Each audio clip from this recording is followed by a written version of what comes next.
Today marks the 30th anniversary of Super Mario. Now, to those savvy of information, Mario first appeared in 1981 in the Donkey Kong arcade game where he was called Jumpman. Later on there was the Mario Brothers game, but this is a specific celebration of Super Mario Brothers with the release of Super Mario Brothers on the NES in Japan on September 13th, 1985. Now, a lot of people think that it was the same year as America, a couple of months later, but the timeline's kind of iffy when the NES launched with Mario or did it not. For sure it was here in 86, but for all intents and purposes, I'm just going to celebrate the 30th anniversary this year, just because it's kind of a weird settlement. So, I'm going to be going through a bunch of things this month. I'm going to be going through spin-offs, non-Mario spin-offs, just where he's gone. But specifically for this video, I'm going to go through the mainline Mario games. Specifically, and I'm saying this a lot, I will not be including the Lost Worlds, which I'll get into in just a second. So first of all, let's go to Mario 1. So I think a lot of gamers my age, this was probably the very first game that they probably ever played. I was born in 87, so by the time I, came into the existence of video games, my family had already had Mario 1, 2, and 3. And it was about like that age of 4 and 5 that I became cognizant of like what they were. And I played them a lot, so did my brother and my sister and my dad. Not my mom, she still has not really gotten to video games, but it was a huge bonding thing. And I remember liking the games quite a bit, and the first one is very hard, but it's very easy to go back to. It's very simple, but it kind of like redefined console games and the platformer, and everything is just built upon it since. It's just magical, pure magic. And to those that experienced Mario 1, seeing Mario 2 is just like crazy because, first of all, you have 3 more playable characters. I mean, Luigi was playable, but he didn't really look exactly anything different from Mario. Then we have Peach, who we rescued in the other game, and then Toad. And they all have these varying different abilities, and it felt like very un-Mario-like. And then at the end, you find out that it was all a dream, and then later on in my gaming career, I found out this is actually like a redone version of this game in Japan called Doki Doki Panic. And it was just like a huge mind blow to me that like this Mario was called Mario USA in Japan. The actual second Mario was called Lost Levels over here, which we didn't get until the Super Nintendo All-Stars game. And it's pretty much the, as it sounds. It was called, Mario 2 in Japan, but I mean, it really is just kind of Lost Levels because it just is exactly like Mario 1, but just like way harder, but the same sprite work and stuff like that. So I don't really want to count it in the timeline just because it's just, Mario 2 is just more of the same, it's very safe.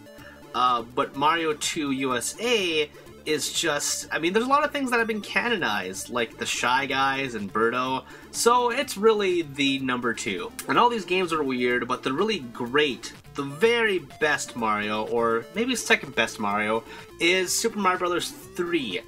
And this is the one that I could not put down, even at my young age again. It was just so fun, just branching paths, you have power-ups, you have like a little weapon wheel that you collect through all these mushroom houses, you have this tail, the graphics were much better, everything was just a lot cooler, you had these different worlds and just like an overlaying thing. And we just learned definitively that this actually was a play. Now, how that works in the whole Mario timeline universe thing is just whatever. Are these just actors playing Mario? I don't know. Either way, it's just so awesome. I just love playing this game still. That said, a lot of gamers have a big argument between which is better between Mario 3 and Mario World. And for me, I think Mario World is actually my favorite for a number of reasons. One, this is the first Mario that I could really call my own. Again, I was born in 87, so when I got into gaming, everything was already laid in front of me. But when I was in kindergarten, at like age 5, my parents bought me a Super Nintendo console that came with Mario World, and it also came with like a voucher for Mario All-Stars. So that's where I really got back into Mario, just because like I had all the games at my disposal. They played a lot better because of like the sprite corrections and stuff like that. And I prefer them. Actually, I kind of prefer the original Mario to the Super Nintendo Mario, just because I think the graphics for that are kind of a little weird, but the other scaled versions are much, much better. Anyway, Mario World is so fantastic. Not only is it like a new continent, there's dinosaurs, they introduce Yoshi, you could replay levels, there are secrets to each level. It's just this huge branching world. It was really like a step up from what Mario 3 wanted to be, which is like this, you know, differing worlds and just branching paths, but this is just like much on a bigger scale. Again, being able to find like the Star Road, for example, like all these different paths, like secret paths, like the ghost houses always have like a secret path in them. It's just rambling on, but it's just so awesome. And God, I don't know what else to say. Like, again, this is my first game I got on my own since I got the Super Nintendo.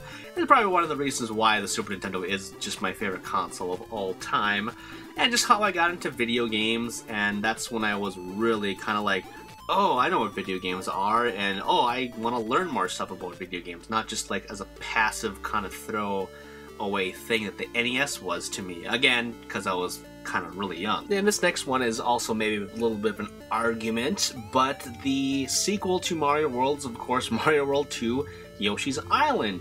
Now, you don't play as Mario, you play as Yoshi, and this is basically his first foray into his own game, which I could include into my spin-offs, and I will, but it's specifically called Super Mario World 2 in America, and, you know, Mario's in it, so I'm going to count it as a mainline game for now. Briefly touch on it, that it has like amazing graphics with just this color crayon aesthetic, just awesome music, and it does feel like it takes place in that Mario world, in that it's a prequel kind of, because Mario's a baby. And yeah, I wouldn't say that's a huge improvement.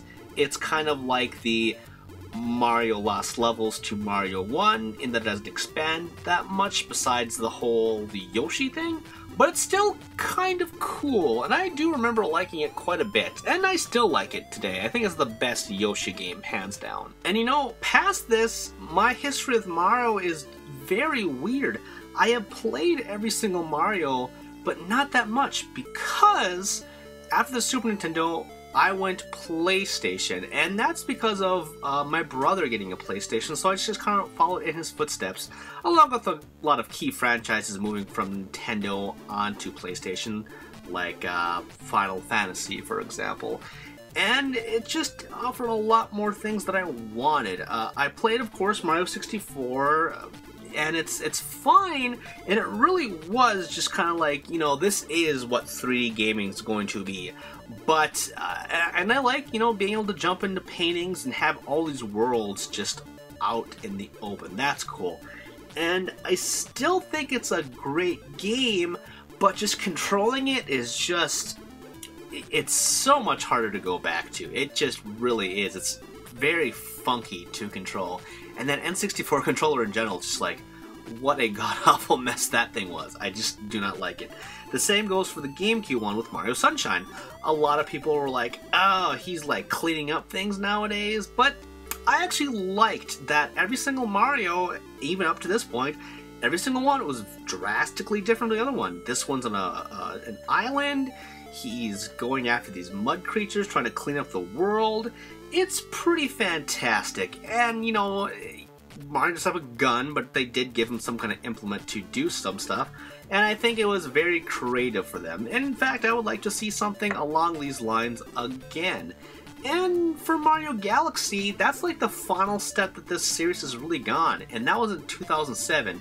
Again, this huge overarching world, but it's not a world, it's a galaxy that you explore, and every single world is different from the other one. And it just offers so much creativity. But again, I don't think the Wii has very good controls. I didn't have that much involved with the GameCube one I should go back to, but it's really, since 64, the controls have always been like a weird thing for me, where the 2D ones are just so much easier to pick up. Just like, you know, New Super Mario Bros. Wii, New Super Mario Bros. Wii U, and Super Mario 3D World. These are all kind of like in the same universe. They feel so much the same. Mario looks exactly the same. Again, the 2D sprite ones are not 2D sprite ones, but the 2D ones are very like this is a return to like Mario World or something like that, but it just doesn't feel as good. And with Mario 3D World, it's kind of like, hey, let's go back to the idea of Mario 2, but have it still look like the previous games. I don't know if it's just the art style of it just being, you know, this 3D thing. I don't know what it is to me, but it really feels stale since 2007, even though every single Mario game, despite controls or some other things, are all very, very good. Just to me, I have just the high standards of just seeing every single Mario sequel just be a huge improvement from the other one before. And you know, Mario's not dead. He has some room for improvement, and I hope that the people at Nintendo are really working hard to redefine what Mario is and really stop kind of making this weird cash cow that it's become. A lot of the innovation has come in the spin-offs, but that's another video, another article that I'll be going into. But for now, I just want to give a very special shout out to Super Mario, who is turning 30 today. And a lot of us just wouldn't be here without you, Mario, so happy anniversary. Boom, ba-jack, boom, boom, ba-jack, boom, ba-jack, boom, boom, ba-jack, boom, ba-jack, boom, boom, ba-jack, boom, ba-jack, boom, boom, subscribe, boom, ba-jack, boom, boom, ba-jack, boom, ba-jack, boom, boom, ba-jack.